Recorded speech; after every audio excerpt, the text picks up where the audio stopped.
where did the La Bebesita Mala nickname come from? Well, now I am everybody's Bebesita. What is it like working with Thunder Rosa? Like, she's my kind of crazy. Oh, she like, matches? Yeah, she matches my energy. You use your photography work to learn the fundamentals. When I was doing photography for them ringside, I was paying attention to their footwork. I was like, oh, you're going this way. Oh. And learn from looking at the pictures that I took. What are some of the lessons you learned from them? Eyes up, no belly. Make this fucking shit. Ringville episode, La Bebesita, Angie Savage. Yo, what's up everyone? How you doing? My name is Kevin Herrera Sanchez, KHS, and welcome to another episode of Ringville. Today, I have the absolute pleasure of sitting down with someone you've seen wrestle for Tradition Lucha Libre, West Coast Pro Wrestling, Power Position Pro Wrestling, DreamSlam Wrestling, and many, many more. She is La Bebesita Mala, Angie Savage. How you doing? I'm good. How you doing? Oh, I'm doing pretty good too. Thank you very much for taking the time and sitting down with me. Thank you for having me. No, absolutely. And first things first, got to give a big shout out to 5-Star Raymond Bright, who put us in contact. Yep. Look, this is me throwing money, like 5-star. Actually, 5 stars. 5 stars. We're throwing 5 stars. You know. There you go. He put us in contact. So, thank you very much, genuinely, for doing this. Thank you. Thank you. Appreciate it. Hell yeah. I'm happy. I'm nervous, but I'm happy. Oh, it's okay. It's happy nerves. Happy nerves. Yeah. Always a good time. One of the first things I wanted to talk to you about was, and it's more of just a genuine question. Is it true that you got into pro wrestling because you were just talking shit? Yes. Uh-huh. Yes. Okay. What's the story there? Like, how much shit were you talking? So I talk a lot of shit. Like, Yeah. I talk a lot of shit. I enjoy talking shit. I love, like, if someone says something, I'm very, like, quick with it. I'm like, ha. Yeah. Because I like to, people see me and they're like, oh, she's so cute. She's so, and I don't expect, like, a bark from me. Yeah. So when I bark back, it's like, whoa, chihuahua, kind of my thing. yeah. Yes. Please. So, like, the way everything happened was that I got back into wrestling about, like, maybe 6 years ago, like, watching everything. Yeah. And So, like, 2020? Just about. Yeah. Right before the pandemic hit or after? I think it was right before. It was right before it hit. Okay. And was it Thunder Rosa was cutting her promo for AEW? Was that right before, the pandemic? Yes, because she had her match with Breaker, I believe, in 2020, like right before they stopped having fans. Okay, so yeah, she was cutting her promo, and I started talking shit. I was like, I can do that. Yeah. I can do that. Like that, look at that, easy. Yeah, and like the person that was with me when I was watching the promo, he's like, well then do it. I was like, bet. Say word. And then, funny enough, I ended up working with Thunder Rosa for Mission Pro. But I was doing production side, just photography. Okay.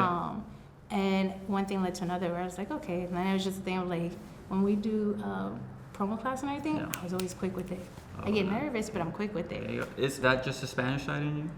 I think yes. But I also think that like, so when I was small, I didn't talk until I was like 5-6 years old. Okay. Yeah, my mom thought I was muda. Yeah. Like, she said my baby doesn't talk. Yeah. But the thing is, like, Hispanics, you know? So I didn't ever want to get beat, so it's like, I never said anything as a kid until I got to kindergarten, and I ran out yelling, Mommy!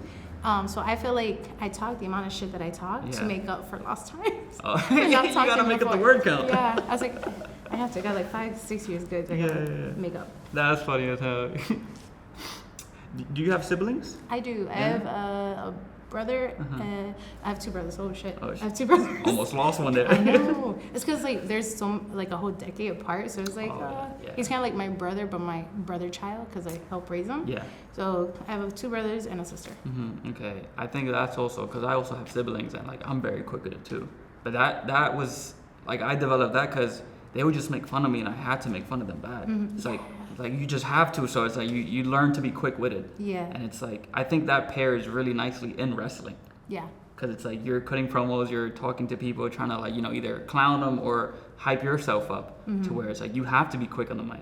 And it's like, how much has that helped you now in your career? A lot. It's helped me a lot because again I'm quick with it. Yeah. But I think it's because of my other brother. Like he likes to talk shit too. Okay. And he likes to make fun of me. So it's one where it's like I would always feel like I have to prove a point to him that I can fucking no facts. Like, what the fuck are you talking about? Yeah. So it's like it's helped. But I used to be freaking what's it called when you get on stage and you get scared? Stage fright. Eso. Yes. It's like eso. Yeah. I used to have stage fright. Yeah. But off stage, like I'm but I think like I I don't know, it's helped in a sense of just like, I like to pop myself. That's what it is. Oh. I talk shit because I like to pop myself because I'll think of something like, yeah, that's funny.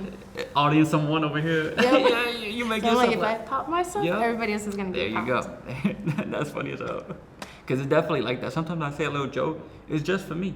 Nobody else has to laugh. Yeah. It's just for me. I'm funny. Exactly, I'm funny. Give myself one of these. Like, yeah, exactly. So you get into wrestling, 2019 again, and you start because you were just talking shit, right? Yes. Did you go to Mission Pro originally, or did you go somewhere else to train first? Originally, I started training at the Dog Pound. Okay. With Thunder, Jazz, and Rodney. Mm-hmm. Because I was working with Mission Pro and doing that, it was one of those like, when I was taking pictures of the girls and stuff, and I would hear them bump, I was like, ooh, no, I can do that. There was like a little itch in there? Like, yeah. I was like, does it hurt? Does it not? Let's find out. Yeah. And like, because I was traveling from Arizona to Texas to do the show, and it was all out of pocket. Like, I was like, hey, vámonos, let's go. Right. They were letting me, whenever I was there, train and do like fundamental stuff with them. So it was like, that was my transition. I was like, okay. I started doing like the rolls with them and like the basic stuff and everything. What is it like working with Thunder Rosa, who like, first, like, incredible talent, right? She's part of the second biggest promotion in the U.S., right? She's had so many accolades, so many great matches, and just like her character work is incredible too. Like, what's it like just kind of learning from her? It's fun. Like, she's my kind of crazy.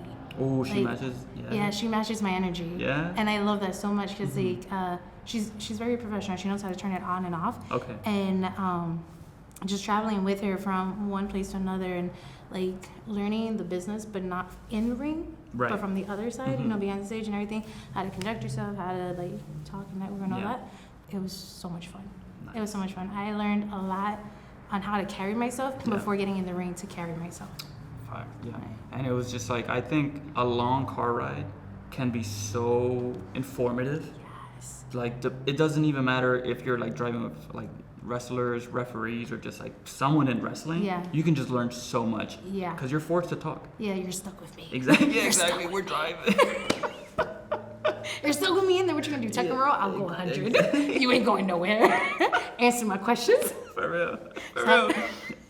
How do I get booked? Tell me. Yes. So how do I get booked? What do I like? What are keywords to look for with certain like with people who actually want to see you grow versus people who are just kind of, you know. Yeah. You know, what kind of like 8x10s to use? What kind of like merch to get? Right. Like, one question I like to ask everybody when you're traveling doing car rides is like, you today, what would you tell yourself when you first started to do different? Because it's like over time, like you grow so much within like 6 months to a year of being in the industry that's like you're not the same person. Right. So it's like, so where's your brain at? What advice would you give your younger self?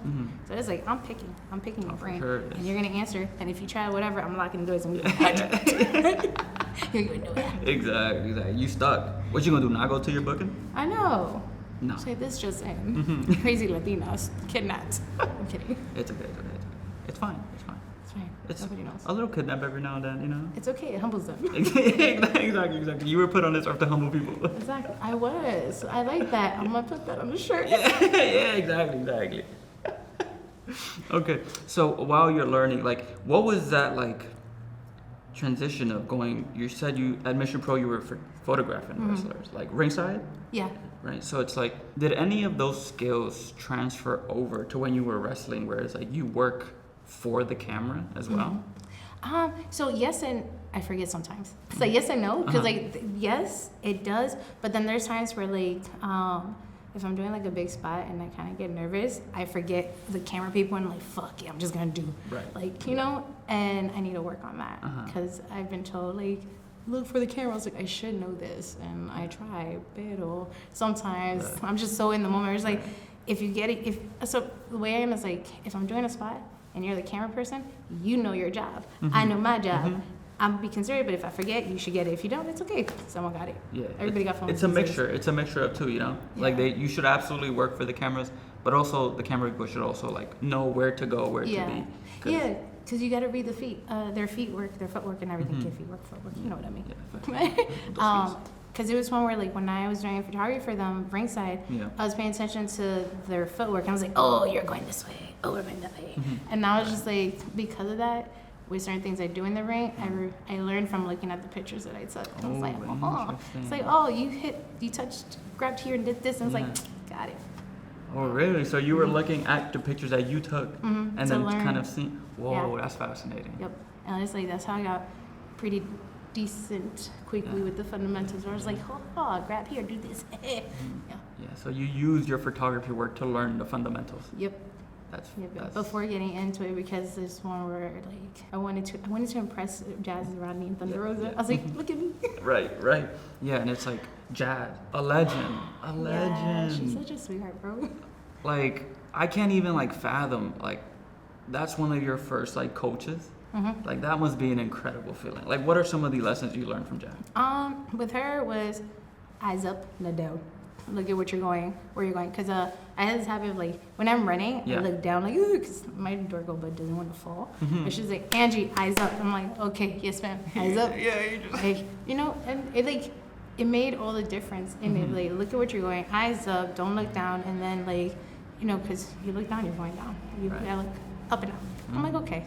And then like, bumping, I was terrified of bumping, and like she did a handstand bump because she's the one who taught me how to do it. And like when she did it, she like looks at me like, I don't like bumping, but I'm gonna teach you how to bump. You're gonna do this. I'm like, yeah, you're right. And when she did it, I was like, I have to do it because I'm not gonna get fucking beat up by her. So she bumped for me. I'm gonna learn this, and now I know how to do a handstand. Yeah, a handstand bump. Hell yeah. I didn't even know how to do a damn handstand. I do now, but like because of her, I'm like, shout out to Jan. I love you. And then it's like just Johnnie Robbie. Yeah. Someone who's like coming up right now, incredible. Like, your 3 coaches was like peak. What? I know. Been blessed. I know. They even got Fred Roster and Kushida también. Right. New Japan Dojo, which we're absolutely getting into. Like, most times when I see like the graduate classes or people who do the dojos, like I mainly see men. And it's like, that's the thing in wrestling. You mainly see dudes right here, right? Yeah. So it's like, it's always kind of like eye-catching, and not in the sense of like, oh, I didn't think a woman could do it, but more in the sense of like, this is fine. Like, there should be more women in here. There should be more, right? And what's it like for you? Because I'm pretty sure like it was just mainly dudes in that training program. Yeah. Like, what was that experience like for you? It was fun. It was hard. It was a fire in my belly kind of, because it's like, I wanted to compete with the boys, because like, and not for nothing, like female wrestling, like there are those who take it serious and there are those that don't. It's like, it is what it is, but I want to help change how people don't take it serious and make it more serious. The perception of women's wrestling. Yeah. Thank you, that word, yes. Like training mainly with the guys, like I feel like it made me tough, and like it toughened me up. It made me tougher, it made me stronger, it made me like, I now like want to compete with the boys, as like they're looked at like, oh my god, and it's like, if they can do it, I can do it, regardless of what you get in between your legs. Exactly. 100%. Whereas like, but it was humbling, because it was one where it's like, they didn't give a fuck if you were female. It's like, I don't care if you're female, you're pretty, whatever else. Like, if you get in this ring, like you are an athlete, and I'm gonna teach you, or the coaches teach you like everyone else, but the guys that were training with like, give the same respect and the same stuff I give the guys, Yeah. They didn't treat me any less than or different just because I got boobs. They didn't care, and I love that. Yeah, that's how it should be. Yeah. Right. Was there time in the training where you were just like, damn, hold up, this is kind of tough, but then just like seeing like just all the other dudes were like, nah, fuck it, I have to like keep going? Yeah, it was always after the 500 squats. We would do the squats, and then like the lamb push-ups in them, and then we do like CrossFit training and stuff like that before getting into the ring and doing the rolls and everything. That like my legs would be like I was like, oh shit, and I'd be tired, and then you just get these guys just like whoosh, whoosh, wah, and I'm like, all right, suck it up, buttercup, let's go. And like there's times where like whenever people could tell like, oh, she's cansando, she's so tired, and they're like, you good? I was like, yeah, I can do that, let's keep going. Another 500. Like, let's go. I'm dying in the inside, but on the outside, baby, I got a smile, and I'm like, let's keep going. Exactly. Like when I was looking into you, one of the things I found like super fascinating was part of that New Japan Dojo training. You were living in your car. I was, yeah. Like, I was.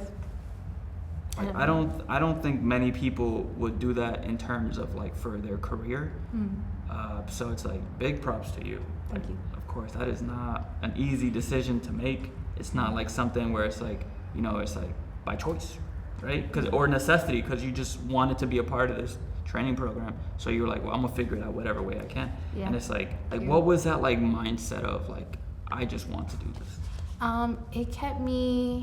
It's what kept me going. Mm-hmm.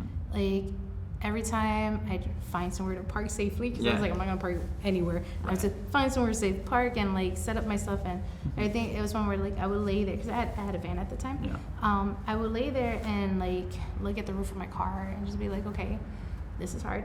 This sucks. I want to cry. I'm hungry. I need to figure out where to go pee. I gotta go pee. But I want this because a lot of people don't know. So let me just put it out there. Yeah. But I'm a mom, and spending that time away from my child, it was like I gotta make it count. You know, I had to pinch pennies. I had to save and pinch pennies to be able to even come this way and do the things that I was doing. And it's like, I can't go home and be like, mommy failed, or you know, mommy didn't accomplish this and third. It's like I don't get that time back, and I don't get to make up the stuff that I did miss, like the cuddles and everything like that. You know, I don't get that, so I have to make it count. So as I lay there and wanting to cry or whatever, I say, no, I'm gonna take my nap and get up and go conquer the next day, because I want this. And like coming out here was my like Hail Mary. Yeah. So living in the car was just like my, at least I got somewhere to sleep. You know? That's kind of where, But it drove my fire. It's like, I'm gonna get up and I'm gonna do those 500 motherfucking squats. Exactly. And my line push-ups. And I'm gonna freaking farm all these motherfuckers. Where did the La Bebesita Mala nickname come from? So that one's like, it's a mix of things. Yeah. So I'm like la most blanquita in my family. Everybody's tan and they look nice. I'm just so white. I don't know what happened. God ran out of color. He's like, here. I'm like, okay. But like, because I was like the whitest one, everybody was like treat me like delicate, like, oh la baby, oh la la la, la, la, la. Like my mom was like, yeah, everything was like la baby, la baby. Yeah. And then afterwards, as I got older, it kind of just like, I don't know. It just came and go, came and went. I don't know. But when I was training out in Texas with Thunder Rosa and Rodney, before people would call me Mamacita or whatever, but they would call me baby or la baby, and like someone said Mamacita, and it's like, baby, Sita. I've heard it before. Okay, cool. And now kiss, you know. Yes, greatness. Exactly. And like now it's a thing of like, the more I use it and become it, it's like, well, now I am everybody's Bebesita. Right. You know? Yeah. Whereas like not in a like a lover's way or whatever, it's not kind of, but kind of in a lover's way, where it's like I'm your baby. I'm your girl. Exactly. You know? Right. It's like, it's just another kind of way to just connect with people and get the audience to like cheer for you. Yeah. Whereas like, you know, Mamacita's like, people like, I was like, I don't do this because I don't feel confident to do that. But like, I'm not that, but it's like, I'm Bebesita. I'm cute. I'm adorable. Yeah, like, there you go. It's like the Bebesita Mala. Yeah. You gotta add that. Yeah, soy mala, Bebesita mala, because it's either I'm an asshole, so I'm mala, or I'm in the ring and I'm mala with it, because I'm gonna try and rip your arm, twist your leg. Exactly. And I was watching your matches. You seem to go for like these submission finishes. I love it. I know. Like, do you have like an MMA background? So I was doing Brazilian Jiu-Jitsu, and I was training Muay Thai. Muay Thai. So that's my little background. Whereas like, it's my therapy, and I love it so much. And then when I learned something new, a violent sense of therapy. Hell yeah. Yes, it's so therapeutic. And it's like, there's different type of therapies, and to each your own. Like, you can meditate, you can whatever, you can color draw. I love painting, but like violence, like that's where, like, if I start my morning with jiu-jitsu or Muay Thai, the rest of my day is beautiful. I'm so happy. And if I can't do that, I gotta go on a 5-mile walk or something. And then because you know. Right. Oh shit. Okay. Do not fuck. She can fuck you up for real, like genuinely. Okay. And so, what were like the skills that transferred over from MMA to wrestling? The discipline, the being able to follow directions. Okay. Being coachable. Being very coachable. And then the footwork, like with Muay Thai and stuff, Muay Thai and like wrestling, our footwork is very like similar on how to position yourself to properly balance yourself and do what you gotta do. Got you. Okay. So it's like that helped in the ring, and then it's like, how about like when it came to your fundamentals of like rolling and like even just cardio? It helped with cardio so much, Like, so Muay Thai, I go to No More Excuses. Okay. And they start their class with like jump rope. Yeah. And we're like good, depending 5 to 10 minutes, just. And then they go into like the lesson with jiu-jitsu. Oh, Lord Jesus, they have you roll at least like a good 4 to 5 5-minute rolls. So you're just grappling, rolling. and you're grappling with someone, and you have to Ooh. like stay trying to get out their stuff or get them into submission, but you are grappling with this person full on force for a good 5 minutes straight. And then it's like, okay, 30-second break. Dale otra vez. I'm like, fuck. You're like, wait, please. Yeah. Before by like the second one, I was dead. Now I can go 4 rounds before I die. Okay. Before you die. Yeah, then I die. I'm like, I'm not even gonna front. I'll die. But that's like, still what, 20 minutes? That's intense. What aspect of wrestling grabs you the most? In the ring, I like, okay, so in the ring, telling a story. Yeah. I like knowing that if I'm in there being kind of my goofy self, just being me. Because like, I'm being me. Like in there, I'm me. Outside of the ring, like that is professional Angie, and that is like professional Angie. Yeah, and I'm very quiet. I'm very, I shut up and I listen. But in the ring, I give into all my intrusive thoughts, and I'm just like, let's go, bitch. Oh yeah. But I love the in-ring stuff because it's like I forget everything, anything that I'm going through outside on like a personal level. All that gets put on pause. Okay. Everything gets put on pause. Everything. The moment I walk in, nothing else matters. It's me and whoever's in there.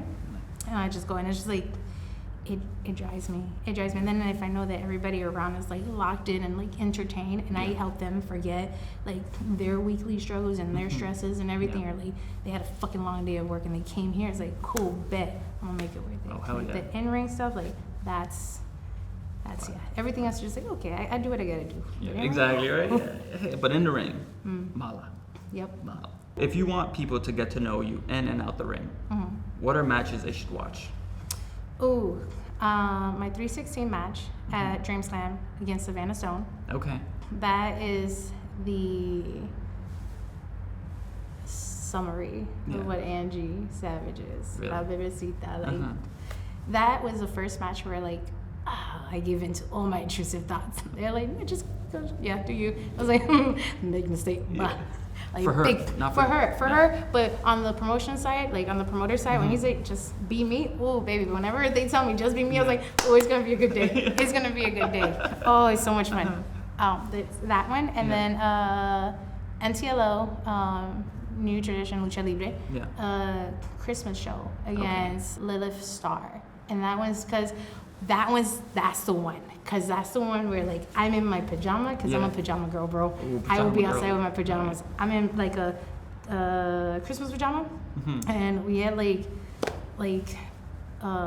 just gimmick stuff, whatever, so to hit each other with. Yeah. I had so much fun. I had so much fun. Those two, like, if you want to know Angie Savage and, like, what goes on in here, those two. Those are the two. There you go. And you can find both of the links to that match, to those matches in the description below. What would you say are some of your proudest accomplishments in your career so far? My proudest? Graduating the New Japan Dojo. That one's a big one because that really was like, I came out here as it was my Hail Mary. It was it's either it's gonna work or I throw in the towel. Right. And before coming out here, I was ready to throw in the towel because I felt like I couldn't cut it. I was like, it's what I want, but sometimes what you want isn't what you get, you know? Yeah. And it was hard for me to like accept that. So when I was at that point where it's like, okay, let me just see. Yeah. So being able to graduate with that with my boys that all came from New York, from Hog, as my boys, it was a really big accomplishment. I was very, very proud, and it was one where like from everything I went through, and then sleeping in the car and pinching pennies to be here, and like being able to keep up. That was the biggest thing because I went through like a few years ago health issues that kind of would have determined me not ever being able to wrestle. Okay. And it sidelined me for a year and a half. Oh, shit. And then coming back into it, I had to like relearn so much because like I couldn't there's a lot of things I forgot because my brain kind of tripped a bit. So I had to relearn a lot of things. So being able to graduate the dojo was like I'm made for this fucking shit, you know? Whereas like I did it, I kept up. I went from being strapped on a table and not being able to run down the street to fucking being able to run those ropes and make them my bitches. There you know? Oh, yeah. The rope like, your bitches. Yeah. I used to hate them. I love them now, but I used to hate them. Oh my god.